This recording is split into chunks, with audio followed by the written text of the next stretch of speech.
What if the property you just placed an offer on ends up being a dud? Before you place a dollar amount on the table, you'll need to check the property to make sure that it is of good investment quality. So today I'm going to walk you through how I assess a property before I make an offer on it.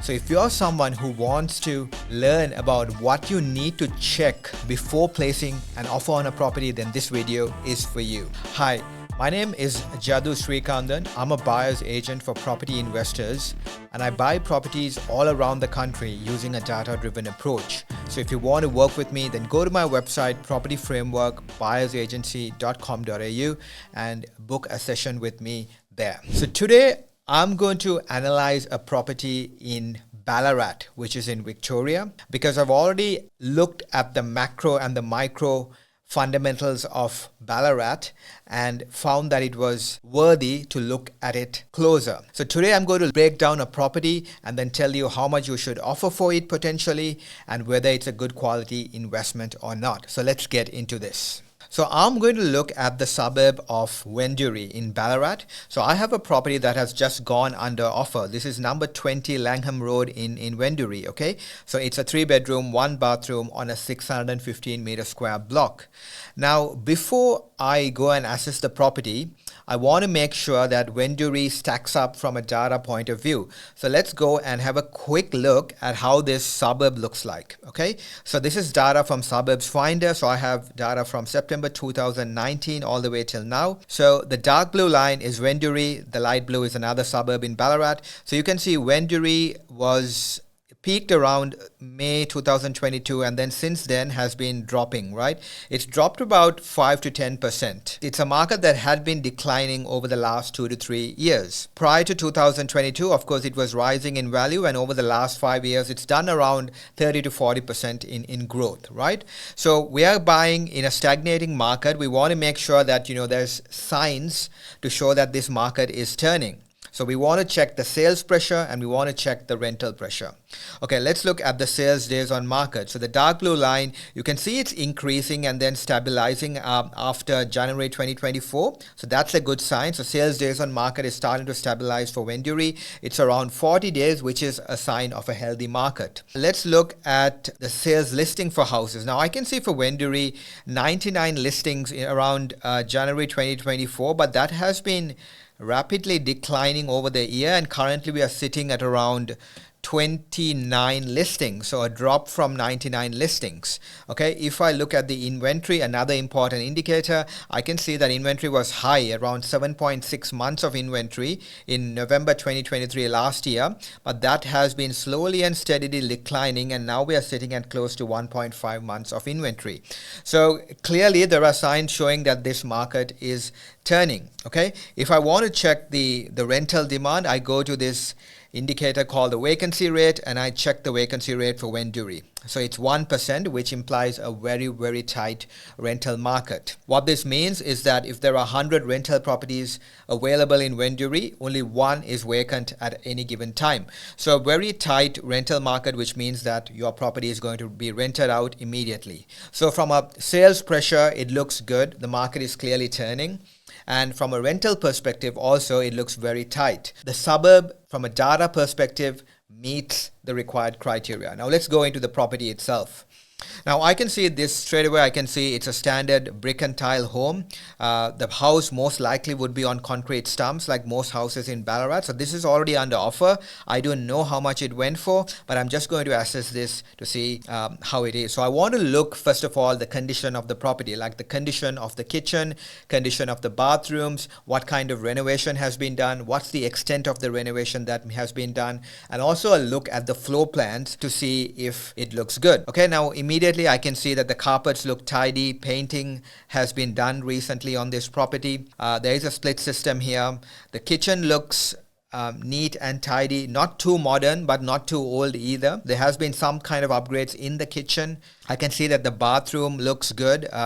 The vanity has been upgraded. The shower screen probably has been upgraded. So the bathroom looks neat and tidy. The rooms look good. The wardrobe looks a bit dated, but still everything looks neat and tidy. Outside there's a patio, and you can see that it's a low maintenance garden. There's only one tree in the garden and it appears to be low maintenance. Looking at the floor plans, we can see that the rooms are all around standard size, so that's good. You can see 3 rooms here. There's a living room, a meals room, kitchen, and the laundry area here. So very standard floor plan, nothing too much to be worried about in terms of the floor plan. So that this floor plan looks pretty good. The property looks neat and tidy, right? I just want to now check when this was built. So I'm just going into propertyvalue.com.au to see when the property was built. So from here, I can see that this property was built in 1980. So it's not too new, not too old either. It's on a, as you can see from here, I'm just going to get in the map view. So it's a rectangular block of land. So that's a good sign. It doesn't have a weird shape or anything like that. Okay, let's go into the property location now. So basically over here, again, I can see it's a rectangular block of land. If I just go into the street and assess the street, I want to see that the street looks good. Now this street profile, I can see that the houses here, the yards have been well maintained. This is from August 2023, so it's not too old either. The yards have been well maintained. The houses appear neat and tidy from outside, and there's a decent street appeal as well. So it appears to be a good part of Venduri just by looking at the street profile. Okay, and I can see that it's purely in a residential area. We don't see any industrial areas nearby. We don't see a shopping center which is too close or any schools too close. So it's a quiet street, and of course there's a highway running here. That's the Western Freeway, but it's well away from the property, so it's not going to be impacted from the freeway noise. So I think it's a pretty decent property in terms of location. I just want to see how close it is to the amenities. Now we are in Venduri, which is to the north of the Ballarat CBD area. So this is Venduri over here, and the Ballarat CBD is just around here. So Ballarat CBD is only about a 10-minute drive. Close to Venduri, we have, close to the property actually, we have the Stockland shopping center, which is just like a 5-minute drive. And then there is also a primary school just around here, which is the Venduri Primary School. There is a secondary school just within walking distance to the property around here, the Mount Rowan Secondary College. And of course, the hospital, the Ballarat Hospital, is only 11-minute drive away. So the Ballarat Hospital is around here, and then the Ballarat CBD is again a 10-11 minute drive, where you have all the restaurants, the university, and more shopping centers and things like that, right? So the property, I believe, is conveniently located. It's located well inside the Greater Ballarat area, close to everything. So no issues with regards to where the property is located. Okay, now I want to check if there are any particular overlays on the property, right? So I go to this website called Wick Plan.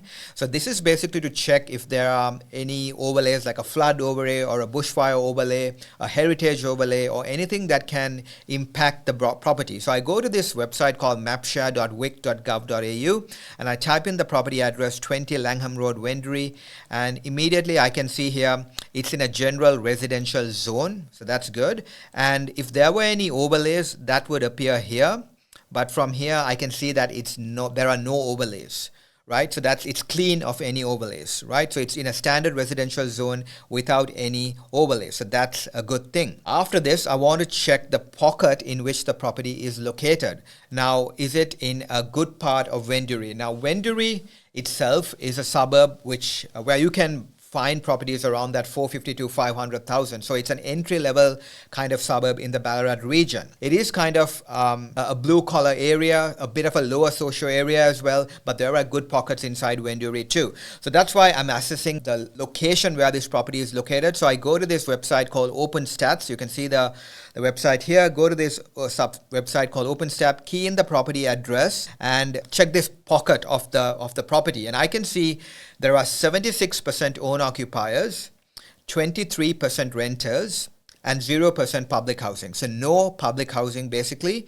and in a very good owner-occupier pocket. And it's in a green zone. So in a green zone, this is where the owner-occupiers like to live. This is where the families want to live. So it's in a good side of Venduri. I already know that people would want to live there. Families would want to come in and live there. Okay. Once I've done that, I want to do a check on the easements So I do a dial before you dig check. And I just want to make sure that there are no easements, for example, running through the center of the land. That's why I've already done a dial before you dig check here. And I'm going to open up the easements for this property. So this is the property over here, number 20, and I can see that the sewer line just running along the side. So that's not too much of a concern. It's not running through the center of anything. It's along the side. So I'm not too worried about the sewer easement that's sitting on this property. We've done through the basic checks. Now it looks like it's a decent property, but I just want to see how much we should be offering on this property. So I've got another property on the same street, number 9 Langham Road in Wendouree. That sold for $495,000 in February 2025. So when I look at this property, I can already see it's renovated. The kitchens and the bathrooms look to have been upgraded. So, and there's a patio which is in good condition as well. So it's a renovated property and it sold for $495,000 in February 2025, just a few houses away. Then I'm looking at another property which is also in the same pocket, which is Sidbury Avenue, which is just a couple of streets away. So within the same street, it's a much bigger block at 1,006 meters squared. It has a second bathroom as well. And this too sold for around $523,000 in February 2025. So I can see it's in very good condition, this property. And it looks very similar to the property that we saw, just that it has a second bathroom and the land size looks a bit bigger. Okay, much bigger land size, 1,006 meters squared. Now, these properties both sold in February 2025, and now we are in May 2025 at the time of recording. So a property like this, given that the market is moving, the market hasn't been too stagnant over the last few months. This is a moving market. I'm going to offer around 490 to 500. I think that's where this property's real value lies, around 490 to 500, more likely closer to 500, given that the market has been moving over the last few months. So we are not offering at the higher end of the range. We are not going below the low end of the range either, because I know the speed of this market, because I know what's happening in this market. I know an offer around 500,000, 502,000, that's going to be quite competitive for a property like this. That's what I would offer for a property like this in Wendouree. Now, I want to do a cash flow analysis as well. So just to see how much negatively geared I would be. So let's say I bought it for 500,000, 6.50 interest rate. It rents out for 460 per week, which is very likely for a property like this. And we have our expenses, which are the loan repayments, property management, insurances, council rate, land tax, and water. So we are going to be negatively geared by around 13,000 for the first year. So it's fairly negatively geared, 13,000, and you have to be sure that you're comfortable with this level of cash flow, right? So negative gearing, but then also factoring that this property has the potential to move up in value. So if it moves up by 5% per annum conservatively, or by year 5, it'll be valued around 638,000. So there is potential to make capital growth here as well, even though you are negatively geared. So we've discussed the cash flow. I think this is a good property to place an offer on. Let's wrap it up. So I think this property kind of ticks all the boxes. It is located in an owner-occupier pocket of Wendouree. Cash flow is negatively geared by around 13,000. I'm going to offer 500,000 on it. And for a property like this, some of the things that I would check is during the building and pest, I would check the condition of the stumps, because in most of these houses in Ballarat, they're built on concrete stumps or timber stumps, and they need maintenance every 15 or 20 years. So I'll be very careful during the building and pest to check the condition of these stumps. The second thing that I would be checking is to get a property manager inspect the property before I place an offer, because Victoria has some really strict compliance laws, so you want to make sure that the property manager is assessing that property and making sure that it meets the minimum rental requirements, because you don't want to be in for some surprises after the property has settled. And the final thing is that in Victoria, you need to get compliance certificates for electricity, gas, and smoke alarms. So typically that cost is with the buyer. So it's a cost that you would have to factor in upfront. Like it could cost like about $500, $600, $700 to get all these compliance certificates. You need that to meet the minimum rental compliance. that's it for this video. I think that's how I would assess this property and decide if I want to place an offer on it or not. I hope you found it useful. Now, if you want to see how to analyze a market even before we go into the property, then I've made a video on how to do research on a market, a step-by-step video. So go and check that out. And if you're serious about buying a property and looking to build out your property portfolio in growth markets around the country, then feel free to reach out with me, book a call with me. I'll put the link in the description, and I'll talk to you there. So I hope you found it useful. Please like and subscribe to my channel, and I'll meet you in my next video.